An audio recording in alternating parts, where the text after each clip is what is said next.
your cosmic encounter with Yeah. Anakin. Such a beautiful episode. You said that Hayden is coming back for season 2. So exciting. I haven't taught you everything yet. Do you feel like there is a way to redemption for his character in the afterlife? Do you feel like that Ahsoka will find some new depth to that character that we haven't seen yet? You know, I think that's been such a magical journey, especially in the Clone Wars, and being able to watch, you know, more of the development of what was happening behind the scenes and what that relationship between Anakin and Ahsoka was. And so I think she always got to see who that was in such great detail. And in this show, we've been able to explore just the cost of that in witnessing his change and having those moments. Like, I loved that in Boba Fett where I got to work with Mark Hamill. The fan reaction to that of just imagining what the conversations were. So much like your father.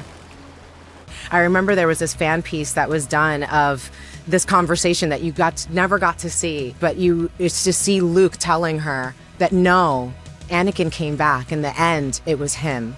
You know, and so I think that redemptive arc has been something we've talked about for a long time. It's one of the things that I love the most about Star Wars is that no matter how dark it can get, there's always an opportunity for light. And it was this person who saw him as his father. And through literally nothing that could have convinced anybody that there was something redemptive about him, he still felt.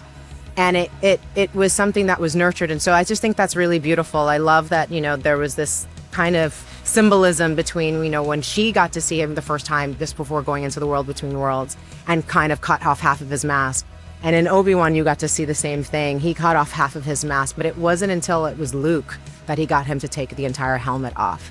And so I think that's been something that has resonated with fans for a really long time and really moved me. And I loved that in that first season where she really got to confront what her fears and her anxiety was. And I think there was a lot of healing that came from that now is going to really have a totally different arc for her, I think, going into this next season. Now that so much of that past has been not resolved, but healed in a way that I think she hadn't had before, it's really interesting now to see what that looks like going into the next adventure.